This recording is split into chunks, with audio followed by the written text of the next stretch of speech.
Shalom familia, gracias por acompañarnos en un estudio más aquí en la Biblia en su contexto. Continuamos con nuestra serie de estudios que estamos realizando sobre el libro de Levíticos. Bien, hoy nos toca una porción bastante extensa de cubrir, que es Levíticos capítulo 12 del versículo 1 al capítulo 15 versículo 33. Bien, pero al ser extensa no nos vamos a enfocar en toda la porción, sino que me gustaría que nos enfoquemos más que nada en el capítulo 14, ¿bien? Que va a hablar sobre la impureza de lo que es en el español se ha traducido como lepra. Vamos a hablar sobre ese tema, vamos a marcar algunos precedentes. Recuerden que vamos a hablar un poquito sobre el contexto, ya que la serie se llama Contexto y los Mandamientos. Así que vamos a ver en este capítulo 14, vamos a hablar un poquito sobre el contexto de lo que es la lepra en Antiguo Medio Oriente o lo que se tradujo como lepra del Antiguo Medio Oriente, ¿bien? Y también vamos a ver los mandamientos que están dentro de ese capítulo. Y vamos a tratar ahora, a la hora de conocer los mandamientos, el contexto, me gustaría que hiciéramos una conexión con el Nuevo Testamento, los escritos del primer siglo. Y poder también entender algunos acontecimientos que están sucediendo en la vida de nuestro Mesías Yeshua. Amén. Entonces vamos a ir a la presentación que quiero compartirles, familia. Estos son los 3 recursos que he usado para poder preparar este estudio, esto que quiero compartirles, familia. Hemos usado obviamente la Mishnah. ¿Por qué? Porque como en este caso, de lo que habla de la lepra, podríamos decir, está muy relacionado con el sacerdocio y con el templo. Entonces, requisito estudiar la Mishnah, leer la Mishnah con respecto a lo que habla sobre esta impureza ritual. Vamos a hablar sobre los mandamientos, así que vamos a usar el Tariat Mitzvot. Y como comentarios del contexto del Antiguo Medio Oriente, he usado el libro de Levíticos y Número de la editorial Zondervan, que es un comentario ilustrado de la Biblia del contexto cultural. Es muy buen recurso, está en inglés, pero hemos podido traducir algo de lo que podemos aprender sobre el contexto de lo que era esta enfermedad en el mundo del Antiguo Medio Oriente. Bien, vamos a hablar sobre Metzorah, que es la lepra o el que tiene lepra. Bien. Y esto va a ser nuestro fundamento, vamos a tratar de entender lo que está hablando aquí con respecto a la Metzorah, y esto nos va a permitir poder entender algo que está sucediendo en el primer siglo en la vida de nuestro Mesías Yeshua. Así que vamos a ir a Levítico capítulo 14 y vamos a leer del versículo, ahí discúlpenme, vamos a ir del versículo 1 al versículo 9, familia. Versículo 1 al versículo 9 va a empezar a hablar sobre esta enfermedad. Y dice, y habló Adonai a Moisés diciendo, esta será la ley para el leproso cuando se limpiare. Será traído el sacerdote, y éste saldrá fuera del campamento y lo examinará.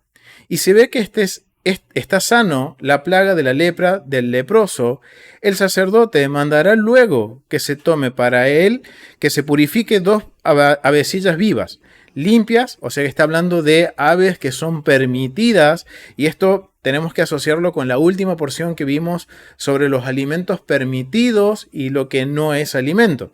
Entonces aquí le está hablando que cuando la persona sea limpia o ya el sacerdote considere que la persona quedó limpia de esta enfermedad que se traduce como lepra, pero vamos a ver que no es la lepra que conocemos hoy en día. Dice que va a tener que traer 2 aves para purificarse, 2 aves limpias. Está hablando de 2 aves permitidas. Y madero de cedro, grana e hisopo.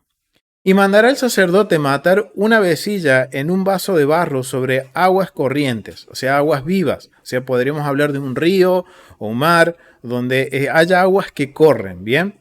Después tomará la avecilla viva y el cedro, la grana y el hisopo, y los mojará con la avecilla viva en la sangre de la avecilla muerta sobre las aguas corrientes, y rociará 7 veces sobre el que se purifica por la lepra, y la declarará limpia, y soltará la avecilla viva en el campo.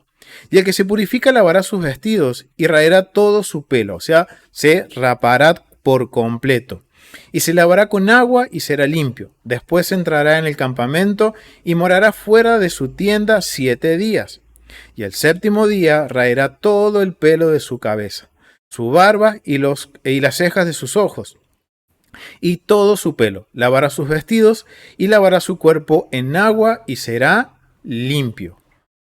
Entonces vemos aquí, acá estamos, hay un proceso, un protocolo, y como vemos este proceso y este protocolo está más que nada dirigido a quién, estas instrucciones, al sacerdote.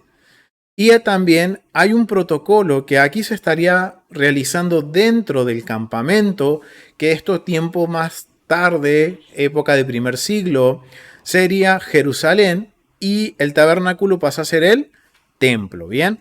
Entonces aquí hay algo bien interesante porque vamos a ver que está hablando de una enfermedad, que en el español se dice que es la lepra. Miren, la lepra, lo que dice lepra, es la palabra tzaraat, que significa en hebreo con costra o escamas. Afección en la piel. No se refiere a lo que conocemos hoy como la enfermedad de la lepra. ¿Por qué? Porque vemos que esta enfermedad que está apareciendo dentro del pueblo de Israel es una enfermedad que solamente puede ser tratada ¿por quién? Por un sacerdote. Tiene que haber templo. En cambio, la lepra que hoy nosotros conocemos es algo que es tratable. Se puede tratar. Es una enfermedad que se puede diagnosticar y que la diagnostica un médico y se puede tratar a través de medicamento. Y esta es la gran diferencia con esta enfermedad que se llama Tzaraat en la Biblia, que es una enfermedad que no se sabe el procedimiento, el origen, ni tampoco hay un medicamento, no hay como un remedio que haga que esta enfermedad desaparezca. Y esto es bien interesante porque entonces podemos ver que esta enfermedad proviene del Eterno, la envía el Eterno y solamente el Eterno es quien puede sanar. Y ahora entendemos por qué hay un sacerdote en el medio. Recuerden que la función del sacerdote ¿cuál es? Ser intermediario entre el pueblo e Israel. Y como les decía, entre el Eterno y el pueblo.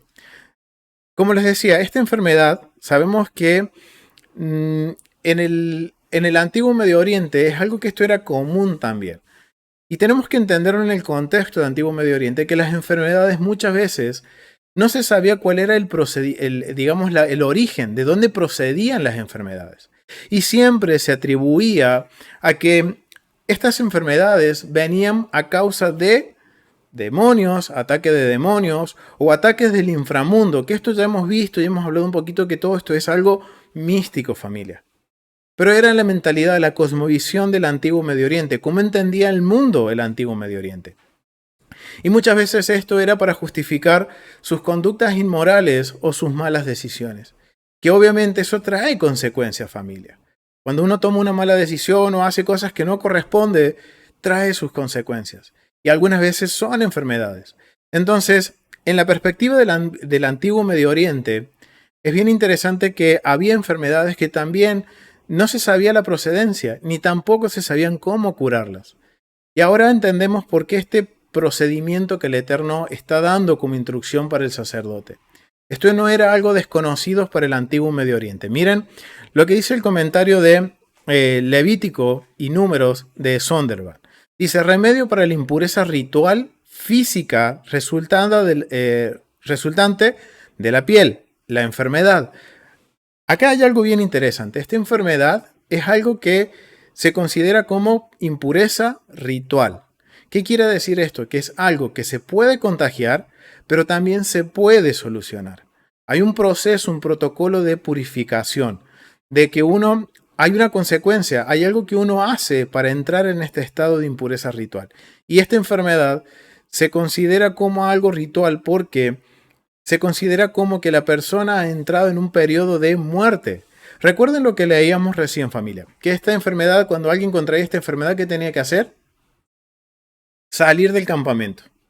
Estaba sin seguridad.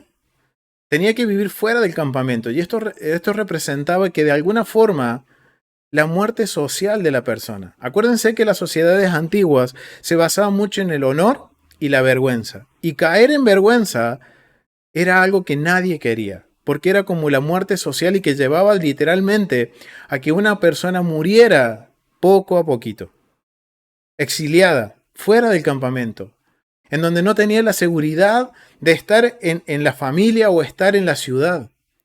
Entonces, ahora vemos que esta enfermedad tiene una relación con la muerte.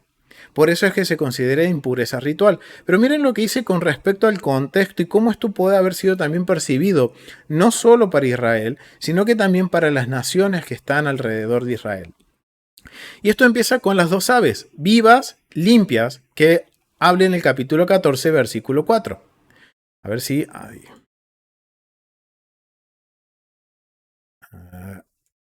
Ahí está. Versículo 4. Este ritual de eliminación transfiere simbólicamente la impureza ritual de la persona recuperada al pájaro vivo por medio de la sangre del otro, pájaro muerto, en la que junto con el agua se sumerge al pájaro vivo. Luego el ave vive, es librada y se lleva la impureza. Las aves también se usan en el ritual de eliminación de Anatolia y Mesopotamia. Bien, esto que están hablando los comentaristas quieren decir que este ritual, este proceso, este protocolo que el Eterno está dando instrucciones, había algo similar en el antiguo Medio Oriente, principalmente en Anatolia y Mesopotamia. Pero vamos a ver que para Israel significa que es un simbolismo, es algo simbólico, es algo como una prueba visible de que esa persona ha quedado limpia. Pero miren ahora, cuando empecemos a ver lo que es en el antiguo Medio Oriente, lo que representaba. Dice, por ejemplo, en Anatolia y Mesopotamia, por ejemplo, un ritual hitita para eliminar el mal era enviar una cabra al desierto y suelta un águila y un halcón. O sea, son muy parecidos, pero ¿cuál es el propósito? En Israel es un simbolismo. En cambio, para los hititas significaba eliminar el mal. Obviamente que esto está relacionado con el inframundo. En un ritual de Namburubi mesopotámico, para librarse del mal presagiado por un pájaro en es un agüero, en un agüero. O sea, ¿qué está hablando? Dice, en un ritual de Namburubi Mesopotamia, para librarse del mal presagio por un pájaro, o sea, un agüero. Esto era como agüero, ¿cómo lo podríamos definir? Un augurio, pero como un augurio era como un presagio, algo que ellos estaban pasando. Se obtiene una perdiz macho y una hembra. El paciente los levanta con las manos y recita un conjuro ante Shamash que incluye una petición de que el mal se distancie del paciente. O sea, miren la mentalidad del antiguo Medio Oriente, familia. Miren cómo en el antiguo Medio Oriente pensaban que todo esto eran, como les decía al principio, ataques de seres del inframundo. ¿Y qué era esto? Ofrendas para esas deidades, para que lo dejaran libre de todo mal. O sea, no entendían el por qué sucedían las enfermedades, entonces ellos les atribuían todo esto al inframundo. Y por eso hacían esto, eran ofrendas. Miren la gran diferencia entre Israel y el antiguo Medio Oriente. Para Israel era un simbolismo, una señal de que la persona había sido limpia, mientras que para el antiguo Medio Oriente era una señal, más que nada una ofrenda a los dioses del inframundo. Al finalizar el rito, el ave macho se soltaba hacia el este ante el dios Sol. A diferencia del ritual bíblico, el ave librada no recibe una transferencia de impureza, sino que por su forma física representa el mal. O sea, ¿qué están diciendo? Acá hay una gran diferencia con lo que es el antiguo Medio Oriente. Para Israel representa un simbolismo. Y miren, en Israel, de acuerdo a lo que nos dice cuando seguimos leyendo el capítulo 14, el ave se soltaba al campo. No se soltaba a una dirección como dice que lo hacían en Mesopotamia, que era hacia el este como una ofrenda al dios Sol, sino que en Israel se deja libre. ¿Por qué se dejaba libre? Porque era un simbolismo que esa persona entra en un proceso de transición empieza a transicionar desde la muerte a la vida, podríamos decirlo, socialmente. Recuerden que un leproso, al salir del campamento, perdía todo beneficio, estaba expuesto, pero al ser declarado limpio, y esto era un simbolismo, este acto que se hacía era un simbolismo. Y ahora la pregunta es ¿por qué se usa este simbolismo? Mientras otros pueblos hacían ofrendas, algo similar y eran ofrendas a sus dioses, esto es algo porque recuerden que nosotros no somos la audiencia original. Entonces, esto era algo que en el subconsciente de las personas de Antiguo Medio Oriente era una señal de qué? De que la persona había sido limpia. Y por eso es que para Israel es un simbolismo y hay una gran diferencia con el Antiguo Medio Oriente. Y es bien interesante porque, como le estaba diciendo, esta era una ofrenda que, mejor dicho, esto era un ritual que tenían que intervenir ¿quién? Los sacerdotes. Solamente el sacerdote era quien tenía la autoridad de declarar limpia a la persona. No podía venir cualquiera o ir a otra persona o que alguien lo haya visto que ya se le había curado esa enfermedad, no lo podía declarar limpio. ¿Quién era el que tenía la autoridad? El sacerdote. Entonces ahora vemos que hay otra función de los sacerdotes que es también ser como médicos. Ser como médicos. Y hay algo bien interesante porque en esta enfermedad no es muy claro el por qué aparece esta enfermedad. Pero tenemos evidencia en la Biblia de algunos ejemplos de que nos pueden dar una idea, una pauta de por qué el Eterno enviaba esta enfermedad llamada Sará. Vamos a ver en Números capítulo 12. Vamos a ir a Números capítulo 12. Número capítulo 12.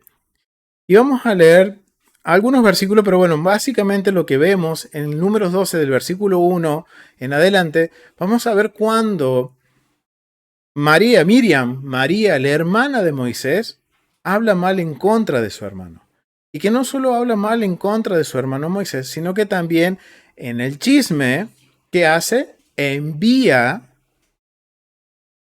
es que envía, sino que también hace que Aarón esté ahí también en el chismerío y esté confabulando en contra de Moisés. Y miren lo que dice el versículo 9. Dice, entonces la ira de Adonai se encendió contra ellos y se fue.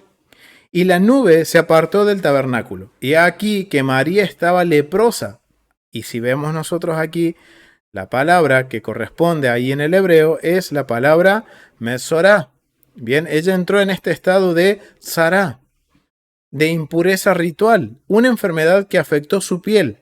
Dice que se puso como la nieve. Y miró a Aarón y a María, y he aquí que estaba leprosa. Y vemos que una de las consecuencias, por lo que vemos esta evidencia, era que podríamos decir, el chismear, el hablar detrás de una autoridad, hablar mal de alguien, era consecuencia de que de contraer esta impureza ritual. Y era una enfermedad que, como dice ahí, dice que Miriam se puso blanca como la nieve. La afectó por completo. Y la consecuencia fue porque ella empezó a hablar mal de su hermano, a desafiarle la autoridad de Moisés. Y en eso, miren lo que hace el chisme, familia. No solo que está hablando mal en contra de otra persona, sino que también está haciendo que su hermano, Aarón, entre en este pecado de hablar mal de Moisés, de tratar de usurpar su autoridad o de alguna forma hablar mal de un líder, cuando es el Eterno quien nombra a Moisés y a Aarón. Pero miren cómo el chisme hace que esto se contagie.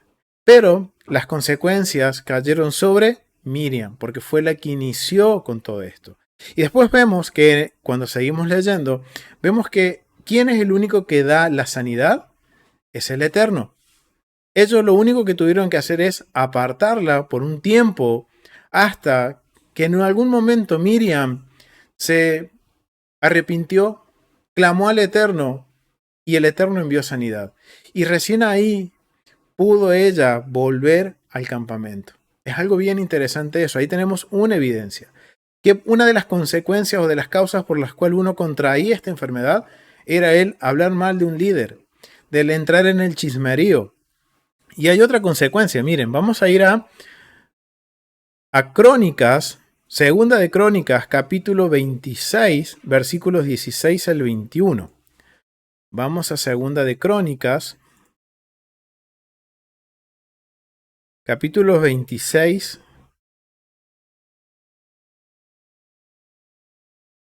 del versículo 16 al 1. Acá está hablando del rey Usías.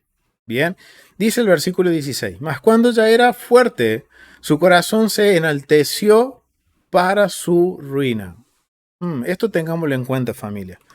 Dice, su corazón se enalteció para su ruina, porque se rebeló contra Adonai su Dios, entrando en el templo de Adonai para quemar incienso en el altar del incienso.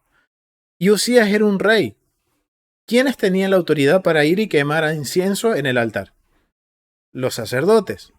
Aquí vemos que consecuencia de uno contraer tzará era el tratar de usurpar la autoridad de otro, o de hacer las cosas como a mí me parecen o como yo quiero hacerlas. El Eterno fue claro con las ordenanzas y precisamente del templo. Pero miren, aquí el rey Usías dice que él se enalteció en su corazón y quiso hacer lo que hacían los sacerdotes. Versículo 17, y entró tras él el sacerdote Azarías y con él 80 sacerdotes de Adonai, varones valientes. Y se pusieron contra el rey Usías y le dijeron, no te corresponde a ti, oh Usías, el quemar incienso a Adonai, sino a los sacerdotes hijos de Aarón.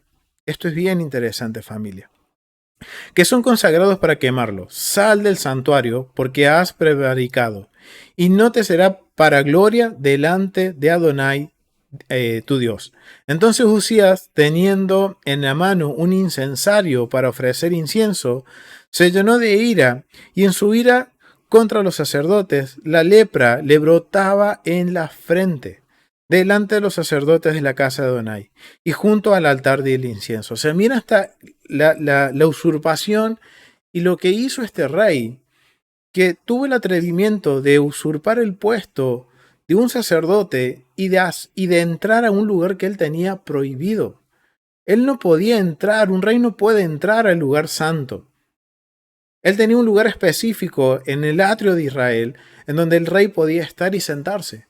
Pero ¿qué pasó con Usías? Su corazón se enalteció. Había soberbia en él.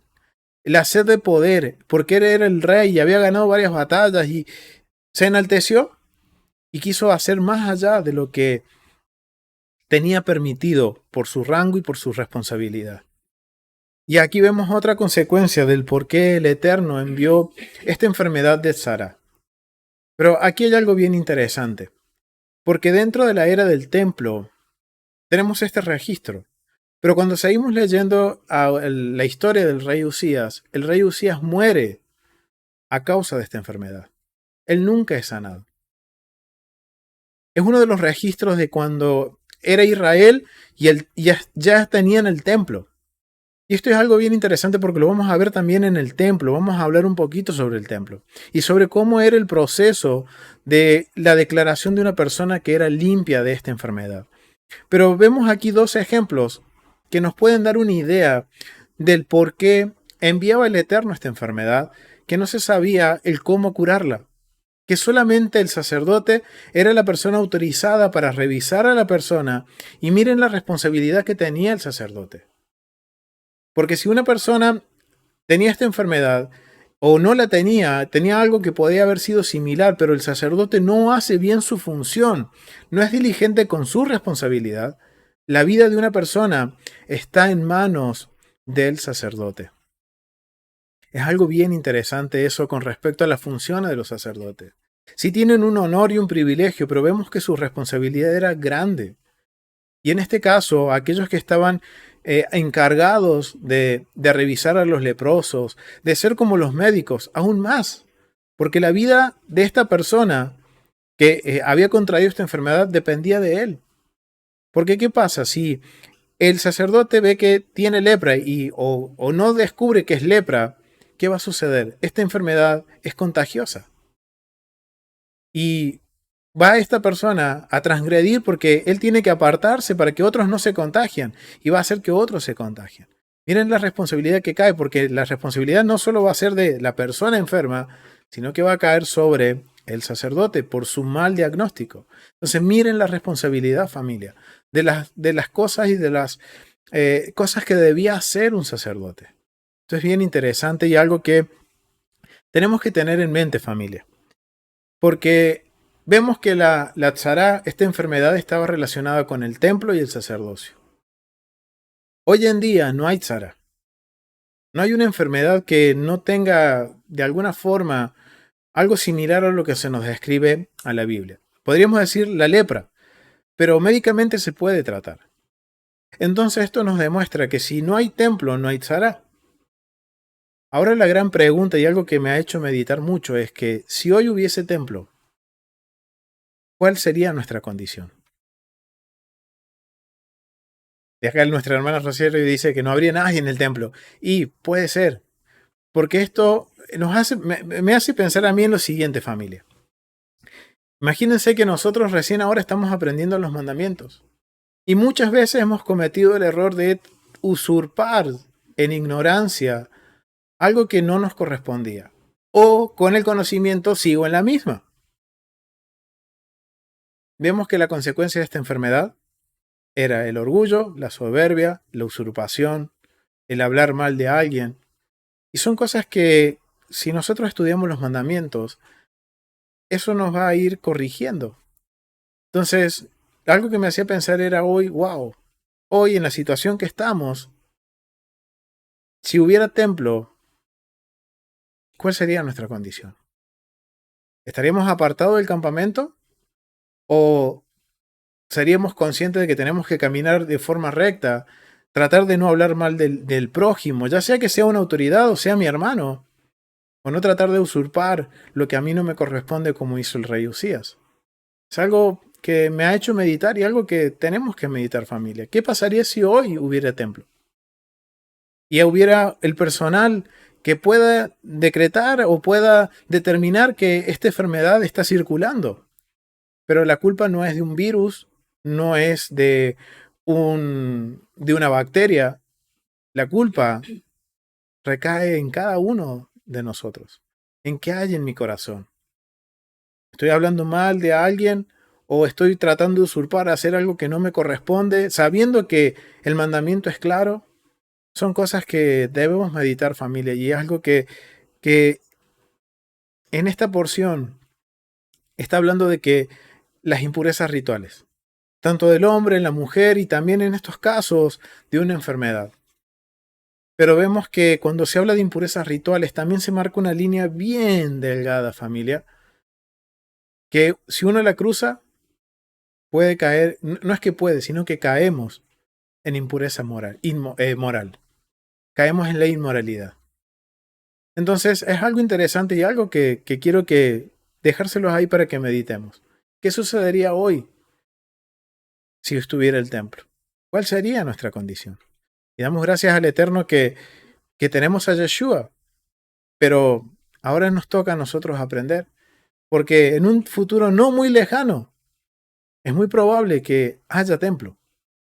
Quizás nuestros ojos los vean, o quizás no, pero es necesario que aprendamos y que podamos ser cuidadosos, familia, y tener en cuenta todo esto. Porque miren, sí, la Biblia no nos dice bien claro por qué viene el Tzará, pero si analizamos los ejemplos, hay también casos de extranjeros que cayeron con esta enfermedad Tzará. Naamán el sirio. Y si analizamos la historia, ¿qué había en el corazón de el sirio, de este coronel sirio? Había soberbia, había orgullo, él era el capitán de capitanes y tuvo esta enfermedad. Cuando él se doblega y obedece lo que el profeta le dijo, el Eterno envía sanidad. Pero miren, es un extranjero, no es parte de Israel.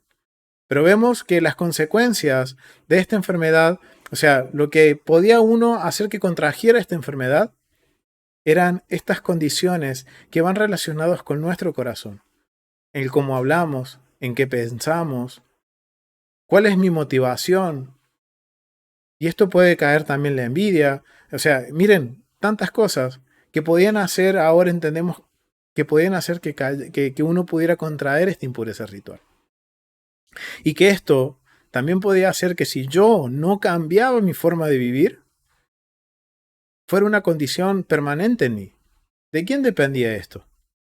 De cada uno, del enfermo. Si realmente se arrepentía, hacía teshuvá, un verdadero arrepentimiento, volvía al pacto, volvía a las ordenanzas, a obedecer el mandamiento, entonces el Eterno enviaba sanidad. Y ahí es donde el sacerdote lo declaraba limpio, familia. Algo en que deberíamos estar meditando y pensando, familia. Justamente en el versículo 2 del capítulo 14 se encuentra el primer mandamiento, que habla sobre lo que es la tzara. Dice, esta será la ley del hombre con tzara. Y vamos a ver qué dice el mandamiento, la esencia. Cuando un Cohen declara que los síntomas de tzara han desaparecido, de ya sea un hombre o una mujer, una prenda de vestir o una casa. O sea, miren que esta enfermedad no solo era para el hombre. Si nosotros seguimos leyendo el capítulo 14, vamos a ver que la ropa contraía esta impureza, como las paredes de piedra de una casa también la contraía. Pero ¿quién la determinaba? ¿Que eso era tzara? ¿O quién determinaba que eso era limpio? Miren lo que dice el mandamiento 173. Un sacerdote, un Cohen, es el que declaraba que era limpio, ya sea un hombre o una mujer, o un vestimenta o una casa. Es un mandamiento comenzar el proceso de purificación según lo prescrito por la Torá. Ahora entramos, vamos a ver ahora, y esto nos da puntapié para poder hacernos la pregunta, ¿y cómo era este proceso? ¿Cómo era dentro del templo este proceso? Y vamos a hablar un poquito sobre eso. Leyes del mandamiento. El proceso de purificación de la metzorá era el siguiente. La metzorá compraba una nueva vasija de barro y dos pájaros de idéntica apariencia. El Cohen llena la vasija con agua de manantial natural, y es lo que veíamos que decía de aguas corrientes, decía en la Biblia, o sea, son aguas de manantial, aguas de río, aguas de naturales, aguas vivas, y sacrificaba un pájaro encima. Drenaba su sangre hasta que el agua se coloreara de cuponea de color rojo. El ave sacrificada fue luego enterrada. A partir de entonces, el Cohen toma una taza un trozo de madera de cedro, una ramita de hisopo y un hilo de lana. Se tiñe de rojo carmesí y ato a todos los tres juntos con otro el hilo de leña, teñido de rojo carmesí, como estos y el segundo pájaro, y lo sumergió simultáneamente en el recipiente de barro que también contenía la sangre del pájaro muerto. Finalmente, el Cohen usó esta agrupación para rociar la mezcla de agua y sangre en el dorso de la mano de la metzorá 7 veces. Después de la ceremonia, el pájaro fue puesto en libertad. El metzorá se corta el pelo por completo, se afeita todo el cuerpo y se sumerge en un mikve. O sea, aquí empieza el proceso recuerden que cuando leíamos en el capítulo 14 dice que el leproso, el que tenía la metzorá, estaba fuera del campamento. El sacerdote lo revisaba fuera del campamento y si determinaba que era limpio, hacía todo este proceso. El metzorá tenía que traer una vasija nueva de barro, tenía que traer las 2 palomas, que son la ave limpia. Una se mataba, se tomaba la sangre como un ritual y después se sumergía en el agua con sangre. La que estaba viva se rociaba 7 veces sobre las manos de la persona que estaba con la enfermedad y tenía que hacerse una rasuración completa del cuerpo. Se tenía que afeitar por completo. Como leíamos también en el capítulo 14, las cejas, todo el vello corporal, el pelo, todo se tenía que rasurar. Y eso en el antiguo Medio Oriente es una señal de proceso de transición. Eso lo vamos a ver, por ejemplo, con José, ¿se acuerdan? Cuando es presentado enfrente del faraón, ¿qué es lo que hacen? Dicen que lo rasuran completo, lo visten conforme a la ocasión que tenía que presentarse al faraón. Entonces ahí vemos un cambio en el estatus, muy bien hermana, en el estatus de José. De ser un prisionero, ahora pasó a ser el gobernador de Egipto. Entonces aquí vemos que hay algo similar. Cuando la persona estaba aislada fuera del campamento y el sacerdote le declaraba limpia, esto ahora entendemos por qué leíamos recién con respecto al comentario del contexto, que para Israel esto era una señal de que esta persona había iniciado un proceso de transición.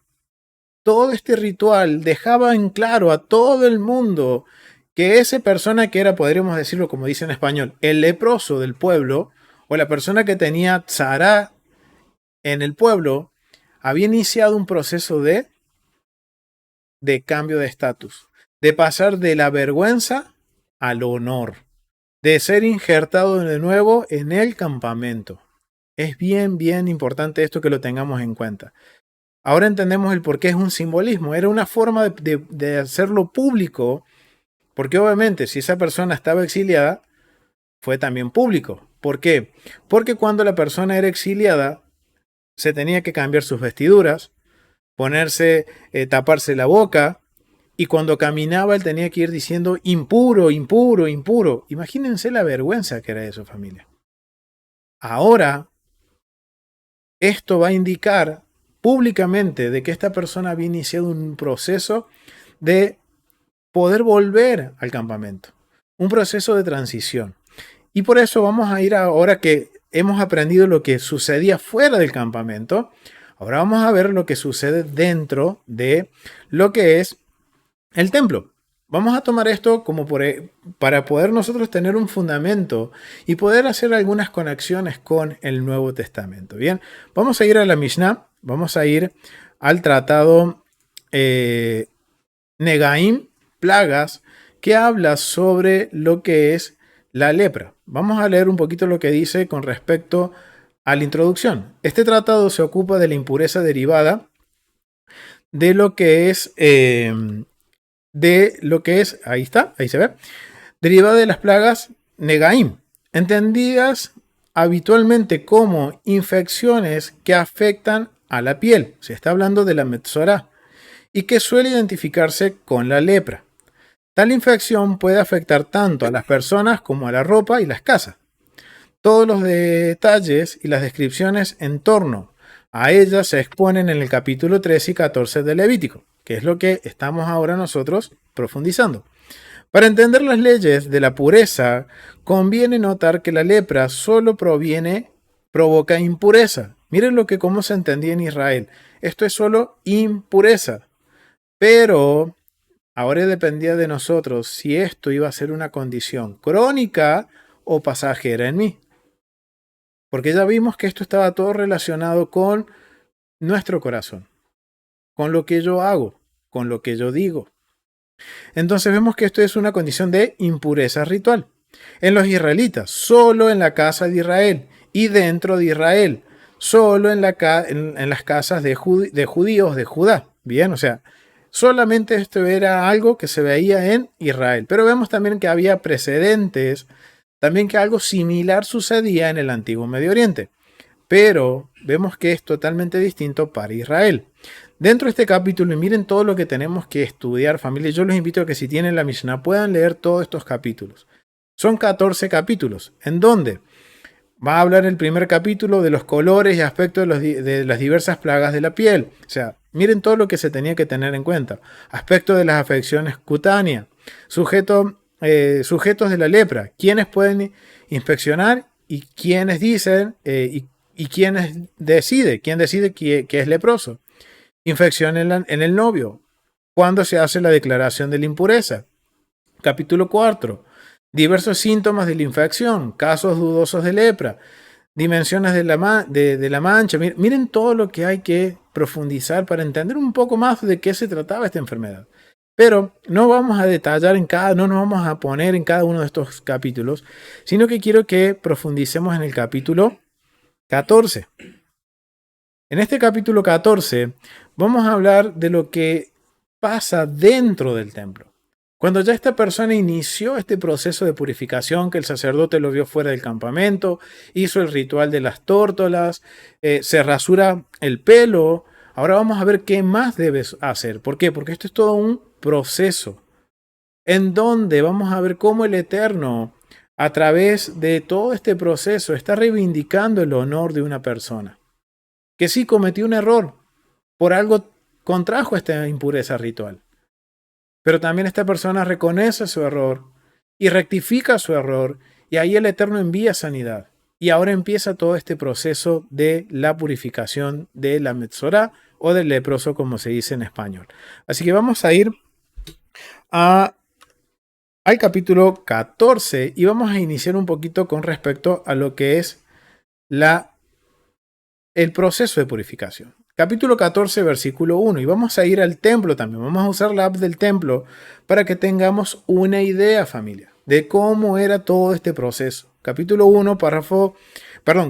14, párrafo 1. ¿De qué manera se hacía la purificación del leproso? Y eso es algo que nos tenemos que preguntar. ¿Por qué? Porque al determinar esto nos va a ayudar a entender un acontecimiento que está sucediendo en el Nuevo Testamento. El leproso traía un cuenco nuevo de arcilla, vertía en su interior un cuarto de log de agua de manantial y traía 2 pájaros. Es lo que recién veíamos en el mandamiento 173. Y traía 2 pájaros que había estado viviendo hasta entonces en libertad. El sacerdote inmolaba uno de ellos sobre el cuenco de arcilla y sobre el agua de manantial. Cavaba un hoyo y lo enterraba allí. Cogía luego madera de cedro, hisopo y lana carmesí de púrpura. Lo envolvía luego con los extremos sobrantes de la tira de lana. Acercaba después a ellos los extremos de las alas y la punta de la cola del segundo pájaro, lo sumergía y asperjaba 7 veces el dorso de la mano del leproso. Según otros, asperjaba 7 veces su frente. De igual modo, asperjaba desde fuera del dintel de la casa. Aquí está hablando de 2 casos. Cuando era una persona que estaba en estado de impureza por la Metzorá o una casa. Si el sacerdote no iba a entrar en esa casa, si él declaraba que eso estaba limpio, lo hacía desde el dintel. Ahora vemos que cuando es una persona lo hace desde las manos y lo asperja 7 veces. Ahí iniciaba, y miren ahora el mandamiento que recién leíamos, la interpretación va acorde con lo que sucedía dentro del templo, o el protocolo que debía hacer el sacerdote a la hora de declararlo puro o limpio de la lepra. Párrafo 2. Luego se iba a soltar el pájaro vivo, sin que volviera su rostro hacia el mar o hacia la ciudad o hacia el desierto, pues está escrito, el ave viva la soltará en el campo, fuera de la ciudad. Y eso lo vamos a ver en Levítico, acá está la referencia, Levítico 14:53, en donde se dice que se debe dejar suelta en el campo, vuelve a la libertad el ave. Luego volvía para cortar el cabello del leproso. ¿Quién cortaba el cabello del leproso? El sacerdote. Después, él pasaba la navaja por toda su piel y lavaba sus ropas y se inmergía, o sea, hacía una migbe, hacía un baño de purificación. Y ese baño de purificación era en aguas corrientes.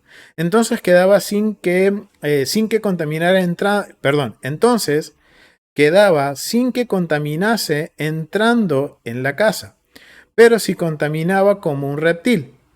Esto es bien interesante y esto hay algo que tenemos que estudiar, son los niveles de contaminación. Y sabemos que los reptiles, lo leímos también en la porción pasada, estaban relacionados con la contaminación ritual. ¿Qué quiere decir esto? Que la persona ahora, miren lo que dice, podía entrar dentro del muro de la ciudad, pero debía permanecer todavía 7 días fuera de su casa. y le estaba prohibido la unión sexual. ¿Qué quiere decir esto? La persona inicia este proceso de purificación, este proceso de transición, pero no está restaurado al 100%. Él ahora, una vez que es declarado limpio, hace todo este protocolo, puede ingresar al campamento, pero aún no puede entrar en su casa, ni convivir con su familia.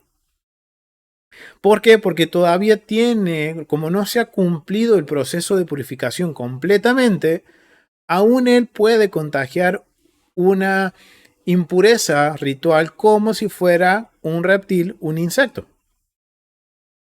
Hay algo que tiene, él todavía no está completa, él no está purificado por completo.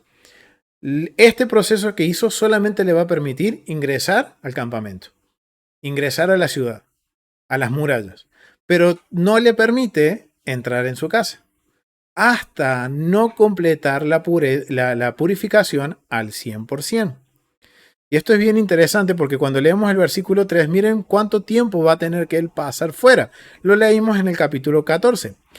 Párrafo 3. A los 7 días se le cortará de nuevo el cabello como la primera vez. Miren, otra vez, y esto indica que ahora él está pasando a otro estatus.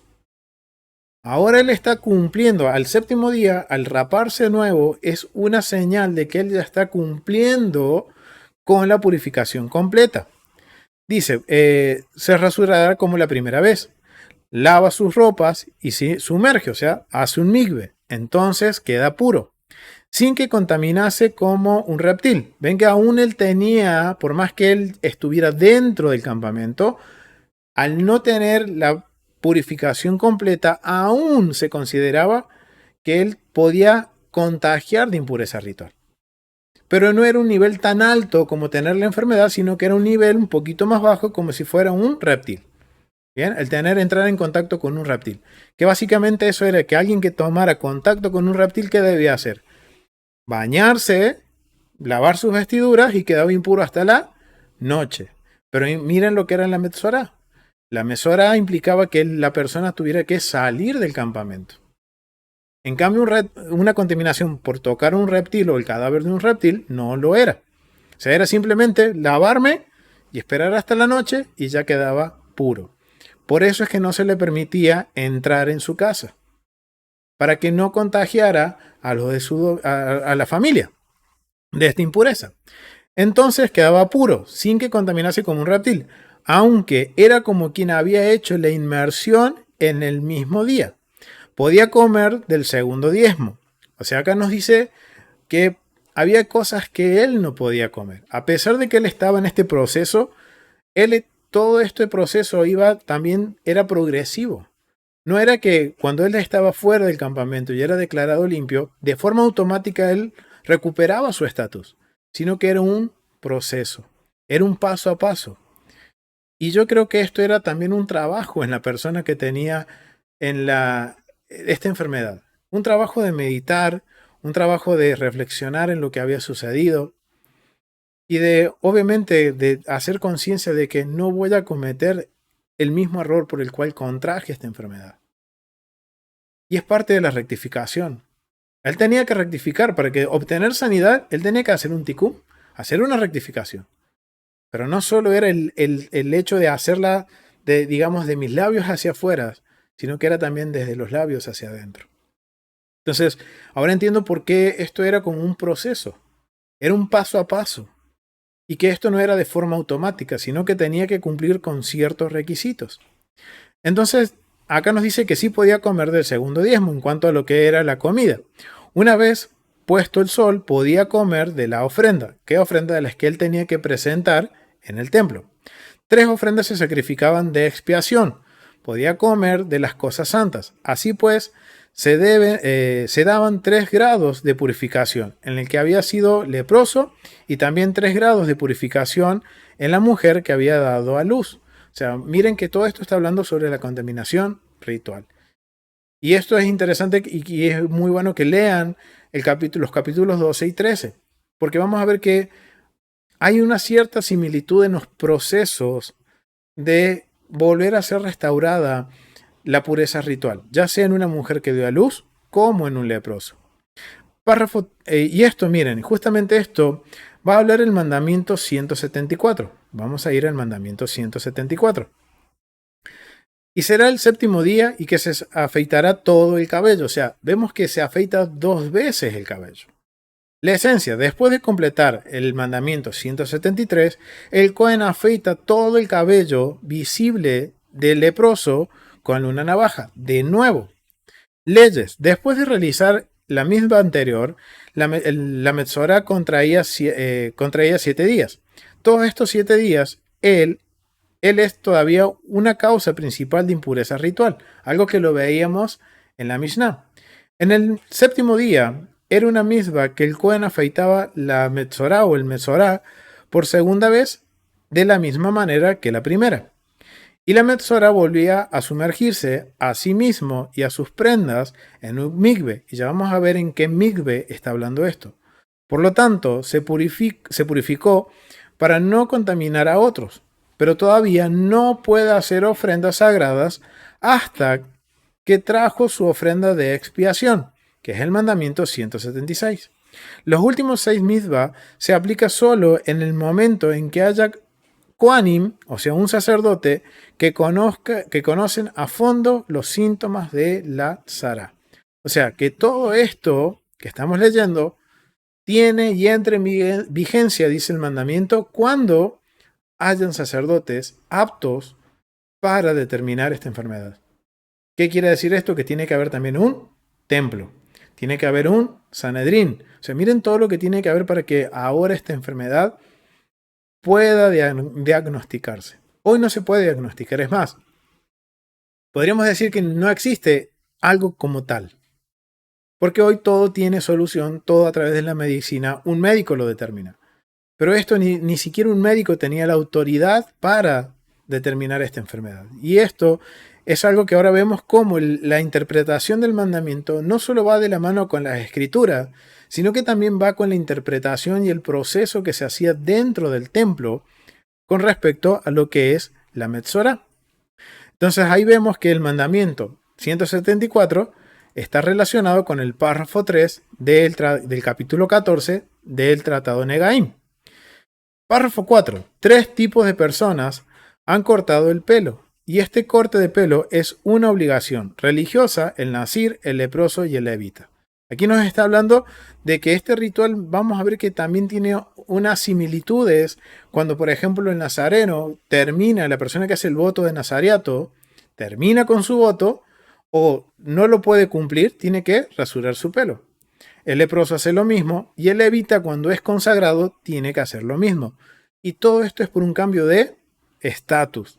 Cualquiera de estos que no cortara el pelo con navaja o que dejara simplemente 2 pelos, no cumplía con su obligación. Bien, vamos a adelantarnos un poquito, vamos a ir al párrafo 7. El día octavo, o sea, miren, esto tiene que también, ¿a qué les hace recordar el día octavo? A la dedicación de los sacerdotes y también la dedicación del altar. 7 días de purificación y el octavo se declaraba limpio, o sea, o apto para, en el caso del altar, para presentar ofrendas. Y esto es una similitud que hay. Y esto tiene que ver con esto de que el Eterno está reivindicando el honor de la persona. Está volviendo a ser una persona restaurada por completo. Y para ser restaurada por completo, tiene que llegar hasta el octavo día y cumplir con lo que dice con respecto al octavo día. Párrafo 7 dice, el día octavo traía 3 animales, un sacrificio expiatorio. Y esto no es porque haya cometido una transgresión, sino que cuando dice expiatorio está relacionado con la pureza ritual. O sea, tiene que traer 3 ofrendas de purificación. Una sería, un sacrificio por la culpa y uno por holocausto. O sea, miren todo lo que tenía que traer. Tenía que traer un sacrificio por expiación, uno animal para la culpa y otro por holocausto. El pobre, en cambio, traía un ave como sacrificio expiatorio y otra ave como holocausto. O sea que el Eterno, aquí vemos la equidad del rey. No hay un pero para no traer una ofrenda. para no cumplir con el mandamiento. De acuerdo a mis condiciones, porque esto es básicamente reconocer que es el Eterno quien me da mucho, o lo que me dé mucho o me dé poco, es Él. Entonces, el Eterno está diciendo, no hay excusas. Tienes para traer un animal para la culpa, un animal para expiación y otro para holocausto. Y está hablando de corderas, de becerros. Si tienes para eso, tráelo. Pero si no lo tienes, no importa. Trae 2 palomas, 2 aves. Y esto muestra la equidad, muestra que el Eterno es justo. Y conforme a lo que Él nos ha dado, es lo que Él nos va a demandar a la hora de acercarnos a Él. ¿Bien? Entonces, esto está relacionado con el mandamiento 176. Vamos a ir al mandamiento 176. Mandamiento 176. Y el octavo día tomará 2 corderos sin defecto y una oveja. Eso era para alguien que podía cumplir. Pero esto no era causa para que alguien que fuera declarado limpio y que no tenía para traer esto, decir, hermano, yo no puedo cumplir. No, había una forma, que tenía que traer 2 aves. La esencia del mandamiento. Como etapa final del proceso de purificación, cuando una mesora se cura de su enfermedad, es un misbah que sacrifique 3 ofrendas. Leyes. Se requiere que una mesora trajera 3 ofrendas. 2 corderos, uno como ofrenda de culpa, otro como holocausto y una oveja hembra como ofrenda para el pecado. Aquí cuando dice pecado está hablando por expiación, o sea, está hablando, perdón, por purificación. Y cuando dice de culpa, eso es por rectificación, para rectificar lo que hizo, para hacer un tikkun, enmendar lo que hizo. Y también una de holocausto, que eso es de agradecimiento. Bien. Obviamente, ¿cómo no voy a llevar una ofrenda de agradecimiento si estaba yo en una condición, por mi causa, exiliado, y por la misericordia del Eterno, que escuchó mi clamor, me libra de esa enfermedad? ¿Cómo no voy a traer un holocausto? Traer lo mejor que pueda. Pero esto tampoco era excusa para alguien que no tenía la posibilidad de traerlo. También tenía que traer de lo mejor que podía traer, de eso debía traer. Habíamos quedado que dice de ofrenda del pecado. Una ofrenda de comida acompañada a cada ofrenda. O sea, miren, no solo era traer los animales, sino que también tenían que traer harina fina mezclada con aceite, más una grajea de aceite. Si la mesora era pobre y no podía pagar 3 corderos, le bastaba con traer un cordero como ofrenda de la culpa, acompañado de una ofrenda de harina, y 2 tórtolas o pichones como un holocausto, y otros como ofrenda quemada como ofrenda por el pecado. Solo después de que el mesora ofrecía sus 3 sacrificios, se le permitía comer de la comida sagrada. O sea, una vez que él ya podía, ya cumplía con todo esto, él podía ahora ¿qué? Poder comer de estas ofrendas. Ya podía él, esto ya era una señal de que había sido reivindicado por completo. Esto es bien interesante, familia, porque ahora si nosotros vamos al templo, ¿dónde sucedía todo esto? Vamos al hub del templo.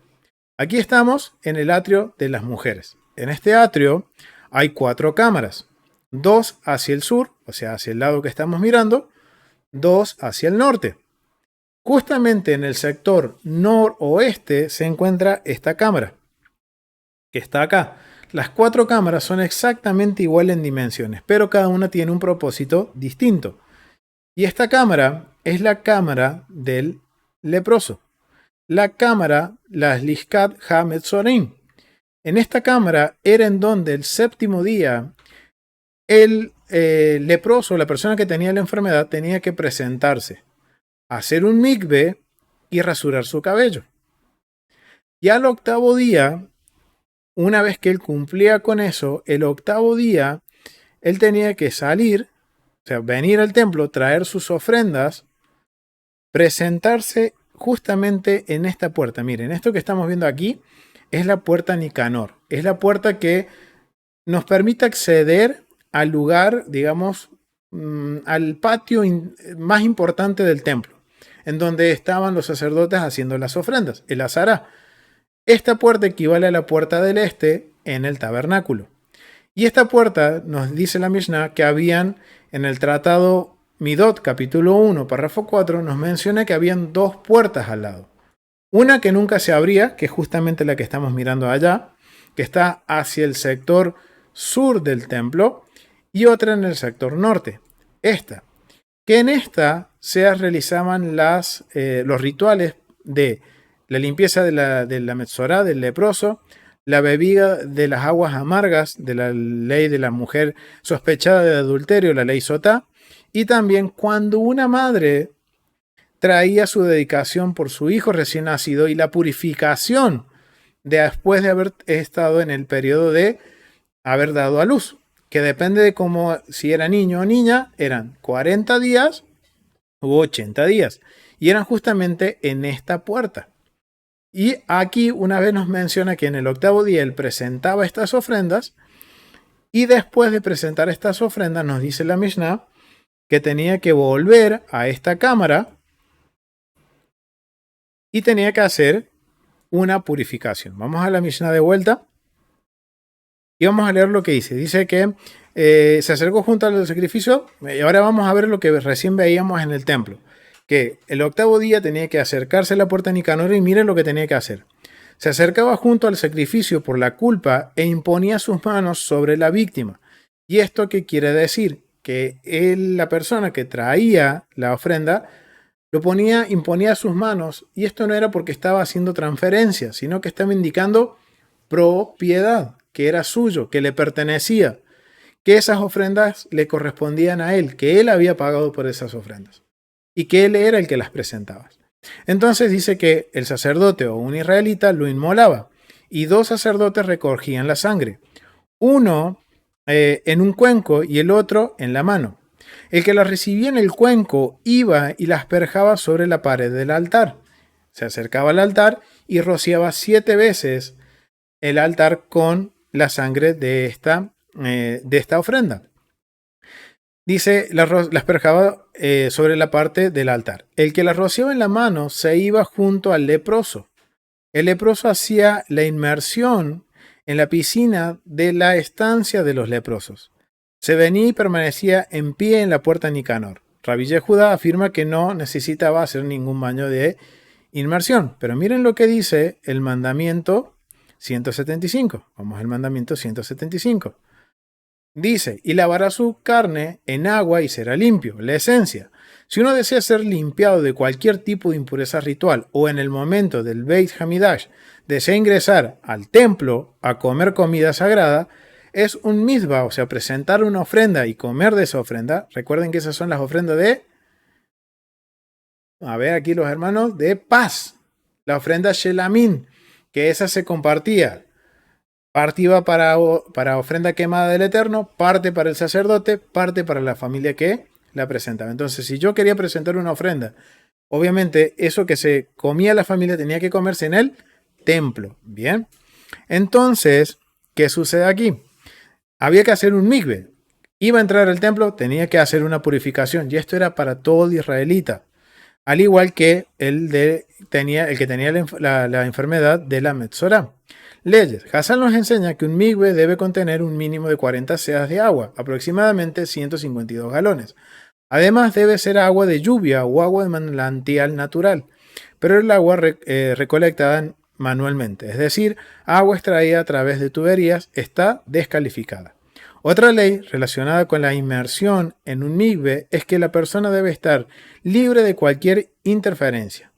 En otras palabras, al sumergirse, el agua debe poder llegar a todas las partes del cuerpo.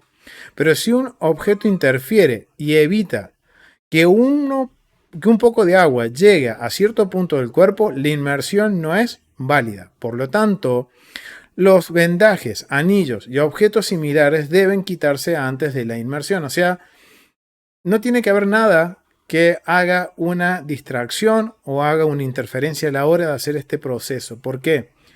Porque aquí entra el proceso en el que uno tiene que meditar el por qué está haciendo lo que está haciendo. ¿Por qué estoy haciendo en este caso este baño de purificación? ¿Porque quiero acercarme al Eterno o porque estoy haciendo algo porque necesito cumplir con algo en mi lista y listo? Hago esto y listo, ya está. No. Por eso es que los sabios dicen, no tiene que haber interferencia. No algo que me distraiga, algo que evite que esas aguas no toquen todo mi cuerpo. ¿Por qué? Porque tengo que estar todo purificado. Estoy por entrar a un nivel de santidad más alto. Entonces es necesario, dice, que no haya interferencia. Perspectiva del mandamiento. Hoy en día muchos judíos piadosos y escrupulosamente observantes tienen la costumbre de sumergirse diariamente en un mikveh kosher para estar en un estado de pureza en todo momento. Bien, esto es algo que ellos lo hacen más que nada como un memorial. ¿Por qué? Porque hoy, al no haber templo, todos estamos impuros ritualmente. Hasta que se levante el templo, hasta que haya un altar, entonces ahí sí vamos a tener que hacer los procesos de purificación, siempre y cuando, miren lo que dice la esencia, que uno vaya a ingresar al Beit Hamidash o al templo. ¿Bien? Si estoy fuera del ámbito de santidad de Jerusalén, no es necesario.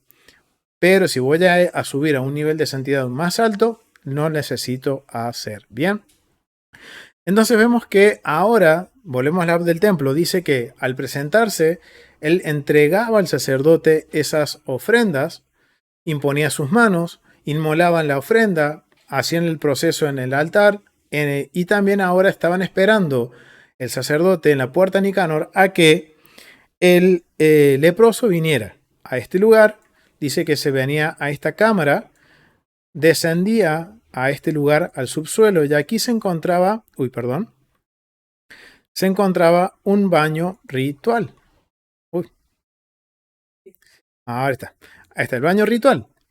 Y es lo que nosotros estábamos leyendo en el Tratado de Negaim, capítulo 14, párrafo 4, que habla de que el mesora tenía que hacer un baño de purificación. Lo hacía en este lugar. ¿Cómo se usaban los mikve? Se entraba por la derecha. Recuerden que, según lo que leímos en el mandamiento, tiene que estar prácticamente desnudo. Nada que haga interferencia, ni un anillo, nada que te distraiga. Era entrar por la derecha, sumergirse por completo y salían por la izquierda. Una vez que él completaba esto, él volvía, subía, se secaba, tomaba sus vestimentas limpias y volvía a la puerta Nicanor en donde él había entregado sus ofrendas.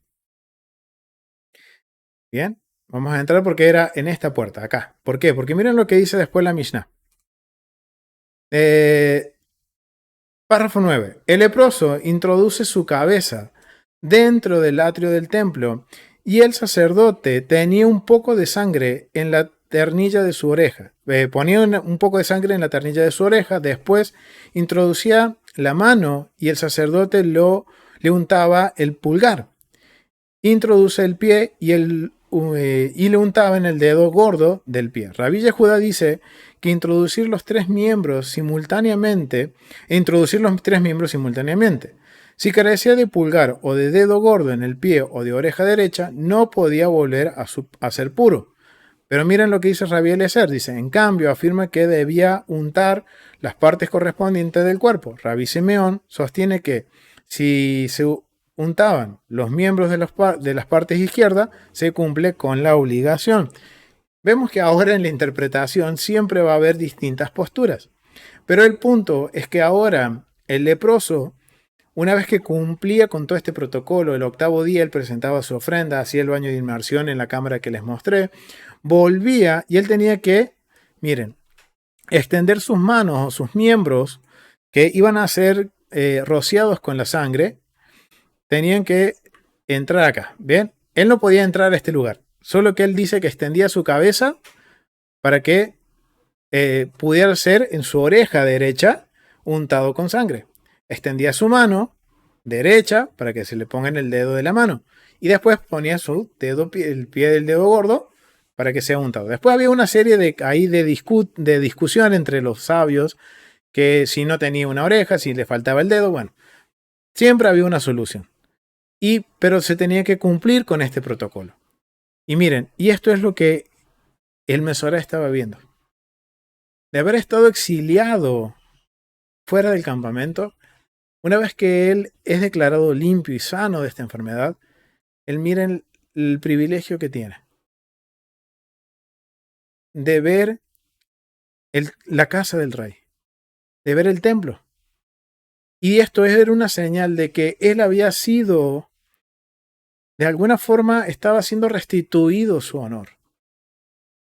Y esto es bien interesante, familia, porque cuando nosotros vemos que nos menciona la Mishnah de que se le untaba el óvulo derecho de la oreja, el pulgar en la mano y el dedo gordo del pie.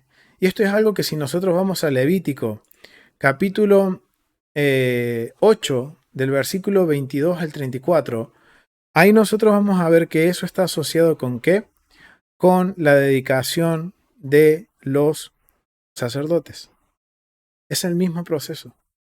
Es el mismo protocolo de cómo el sacerdote ellos cumplían con su consagración, así se cumplía con el leproso.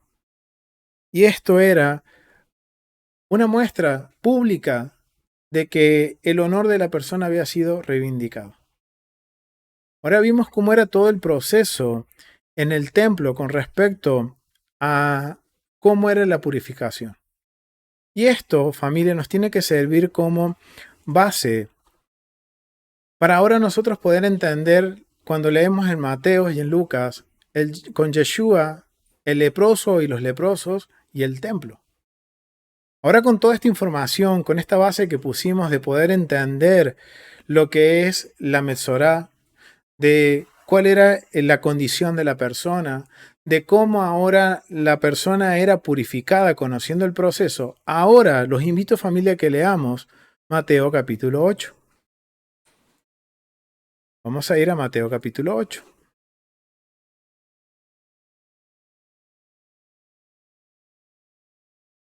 Mateo capítulo 8 y vamos a leer del versículo 1 al 4. Y dice, cuando descendió Yeshua del monte, lo seguía mucha gente. Y aquí vino un leproso, un enfermo de Metzorá, y se postró ante él diciendo, Señor, si quieres, puedes limpiarme. Yeshua extendió la mano y le tocó. Wow, familia. Dice que Yeshua le extendió la mano y lo tocó. Yeshua no le importó. Ahora sabemos que la condición de este Metzorá, de este leproso, si alguien lo tocaba a él, transmitía la contaminación. O sea, la impureza ritual. Oh, familia, acá vemos a Yeshua mostrándonos lo que es la justicia y la bondad del Eterno. Yeshua no dudó en extender su mano y tocar a este leproso, diciendo, quiero, sé limpio. Y al instante su lepra desapareció. Pero miren lo que dice el versículo 4. Entonces Yeshua le dijo, mira, no le digas a nadie, sino ve, muéstrate al sacerdote y presenta la ofrenda que ordenó Moisés para testimonio a ellos. Miren, familia, Yeshua, él está cumpliendo con una señal que los sabios de Israel entendían que tenía que cumplir el Mesías, sanar leprosos. Y vemos que Yeshua, él no duda en tocar a una persona con esta impureza ritual. Por ende, Yeshua contrae esta impureza. Pero que esto no lo hace que él deje de ser Mesías o lo descalifique, sino que es algo que tiene solución, familia. Él tenía que ir, purificarse, lavar sus ropas y al día siguiente ya estaba puro, ritualmente puro para entrar al templo. Y esto tengan en mente el mandamiento que recién leíamos. ¿Para qué es necesario lo que era la purificación, el baño ritual? Para salir de mi estado de impureza en la Metzorá o para entrar al templo. Era lo mismo. Yeshua toque o no toque al leproso, si va a entrar al templo tenía que hacer un baño ritual de purificación. Pero miren, imagínense que el leproso, él a todo el mundo le tenía que decir, no me toquen, estoy impuro, no me toquen. Y les puedo asegurar que las personas no se le acercaban. Pero vemos que Yeshua, ¿qué hace? Él extiende su mano y lo toca. Le dice, quiero, sé limpio. Y lo más interesante es que este leproso reconoce que Yeshua es el Mesías. Y dice que al instante, dice que su lepra desaparece. Entonces Yeshua le dijo, mira, no le digas a nadie. ¿Por qué? Porque si Yeshua lo sana, recuerden que Yeshua, al ser el Mesías, él es el representante del Eterno. Es su hijo. Él está en representación del Eterno y está haciendo que sea limpio este hombre, que su enfermedad sea curada. Pero él le dice, no digas nada. Ve y muéstrate al sacerdote. ¿Y por qué le dice eso, familia? Lo acabamos de ver. Porque era parte del proceso que tenía que cumplir la persona para que realmente sea sea restaurado por completo su honor. Él puede ser declarado limpio correctamente, de acuerdo al proceso. Y miren lo que dice Yeshua, muéstrate al sacerdote y presenta tu ofrenda según Moisés, lo que Moisés ha ordenado. O sea, Yeshua estaba enseñándoles a todos y principalmente a este leproso, a este enfermo de Metzora, que cumpliera con los mandamientos, que haga conforme a lo que Moisés había enseñado y ordenado. Yeshua no tenía la autoridad para declararlo limpio, porque él no era sacerdote. ¿Qué decía el mandamiento 173? Que solamente el sacerdote, y miren, ahora vemos a Yeshua cumpliendo un mandamiento, cumpliendo el mandamiento 173. Y al cumplir el mandamiento 173 también se lo enseña a cumplir a este enfermo. Para que él no diga nada, vaya y hable con el sacerdote. Cumpla como lo dijo Moisés, con lo que ordenó Moisés. Y lo más interesante es que le dice, ¿para testimonio de quién? De ellos. Recuerden que dentro de la historia de Israel, cuando vemos los enfermos de Metzorá, vemos a Miriam, que fue en el desierto. Aún no estaba el tabernáculo, todavía en funcionamiento. O sea que nunca se hizo este protocolo dentro del tabernáculo. Después vemos en el templo. Sucede un caso, el rey Usías. ¿Es sano? No. Entonces, este proceso podemos entender que nunca se llevó a cabo en el templo. Ahora entendemos por qué Yeshua le dice para que esto sea testimonio para ellos. Y ahora sabemos que dentro de los sabios del primer siglo o los sabios de Israel entendían que el Mesías tenía que cumplir esta función de sanar leprosos. Entonces, es bien interesante ahora porque acá está hablando de un solo leproso. Pero cuando nosotros vamos a Lucas 17, vamos a Lucas 17, versículo 11. Lucas 10, versículo 11 al 17. Lucas 17, perdón. Del 11 en adelante. Y dice, yendo Yeshua a Jerusalén, pasaba entre Samaria y Galilea. Y al entrar en una aldea, le salieron al encuentro 10 hombres leprosos, los cuales se pararon de lejos y alzaron su voz diciendo, Yeshua, maestro, ten misericordia de nosotros. O sea, estos leprosos reconocieron quién era Yeshua. Y él dice, Yeshua, maestro, ten misericordia de nosotros. Cuando él los vio, les dijo, id, mostraos a los sacerdotes. ¿Por qué? De vuelta, miren, estamos acá, contexto, lugar, está hablando a los samaritanos. Eran leprosos que estaban en Samaria. Y Samaria, recuerden que Samaria estaba en el reino del norte. Y ellos no cumplían la Torá conforme a lo que decía, lo que establecía el Sanedrín y todo eso. Ellos tenían un lugar distinto de adoración. Recuerden que cuando se divide el reino, ¿qué sucede? El rey de Israel, ¿qué hace? Levanta 2 altares, uno en Betel y otro en Dan. ¿Para qué? Para que no vayan a adorar a Jerusalén. Entonces miren ahora, cuando en Samaria y Galilea, en este lugar, en la parte de Samaria, esto podríamos decir que era parte del reino del norte antiguamente, ellos no iban a Jerusalén. Ellos lo hacían todo dentro de su región.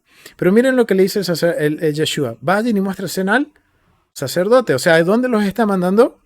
Al templo en Jerusalén. Allá los está mandando. Que se presenten, que se muestren a los sacerdotes. Y aconteció que mientras iba, fueron limpiados. Entonces, dice, uno de ellos vino que había sido sanado Entonces uno de ellos, viendo que había sido sanado, volvió glorificando a Dios a gran voz. Y se postró rostro a tierra a sus pies, dándole gracia, y este era samaritano. Wow, un extranjero. Alguien que estaba fuera del pacto. Cumplió el mandamiento de acuerdo como Moisés lo estipuló. Y Yeshua le dice, vayan y muéstrense. Pero solo uno de ellos, que era samaritano, volvió y se postró ante Yeshua. Respondió Yeshua, dijo, ¿no son 10 los que fueron limpiados? ¿Y los 9 dónde están? ¿No hubo quien volviese y diese gloria a Dios, sino este extranjero? Y él le dijo, levántate, vete, tu fe te ha salvado. Wow, familia. Es muy interesante. Algo que me llama mucho la atención es que les dice él, id y muéstrate a los sacerdotes. En Marcos dice que para que les sirva de testimonio a ellos. Ahora entendemos que si históricamente en Israel no tenemos registro de que haya habido alguna sanidad de esta enfermedad, en el primer templo, por ejemplo, o en el tabernáculo, quiere decir que esta cámara nunca se usó. Ahora Yeshua está haciendo la señal del Mesías, sanando leprosos, yendo al templo y ellos ahora presentándose a los sacerdotes para que los declaren limpios. Y no solo eso, sino que miren, los sacerdotes debían comer de la ofrenda de estos hombres. Y miren ahora, en el último caso, eran gentiles, eran extranjeros, según Yeshua. Eran samaritanos que no querían tener ningún contacto con Judea, ni los judíos querían tener contacto con los samaritanos. Y ahora ellos iban al templo y tenían que presentar todo conforme a lo que Moisés dijo, para ser declarados limpios. Y los sacerdotes tenían que comer de la ofrenda de estos hombres. Es una enseñanza para los sacerdotes, pero lo que a mí más me llamó la atención es que dice para que esto sea testimonio para ellos. Y miren, familia, quiero que vamos a Hechos,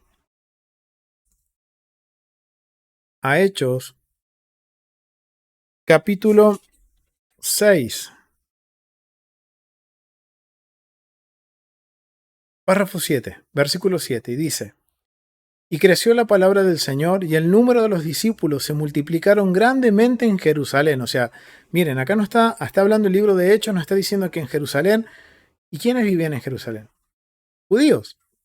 Creyeron en gran multitud, pero también muchos de los sacerdotes obedecieron a la fe en el Mesías Yeshua. ¿Será muy posible que este milagro de la lepra haya sido el puntapié o haya sido el por qué los sacerdotes? Miren lo que dice de Hechos. Muchos de los sacerdotes obedecieron a la fe. Entendieron la señal que Yeshua había hecho. Y muchos de los sacerdotes en el templo creyeron en Yeshua. Ahora miren, familia, al conocer el contexto, no solo de cultural, sino al conocer los mandamientos y el conocer todo el protocolo de lo que era la Metzorá, ahora podemos nosotros entender estos acontecimientos, todo lo que implicaba estos acontecimientos con Yeshua. Y ahora nos puede dar una luz del por qué muchos sacerdotes creyeron en Yeshua. Y es muy posible que haya sido por esta señal. Que los sabios de Israel entendían que el Mesías venía con esa función de sanar a los leprosos, de sanar al ciego, al cojo, al mudo. Yeshua hizo eso. Pero algo muy interesante también es, familia, de que la actitud de ese último leproso, la actitud de que él siendo extranjero, obedeciendo lo que Yeshua dijo, ¿y qué estaba enseñando Yeshua? Obedecer los mandamientos, hacer conforme como Moisés. Y él no usurpó el lugar de un sacerdote. Él les dice, a lo contrario, vayan y preséntense. Porque eran, digamos, los protocolos, eran las instrucciones que Dios había dado. Porque recordémoslo cuando empieza el Levítico capítulo 14, párrafo 1 dice, habló Adonai a Moisés.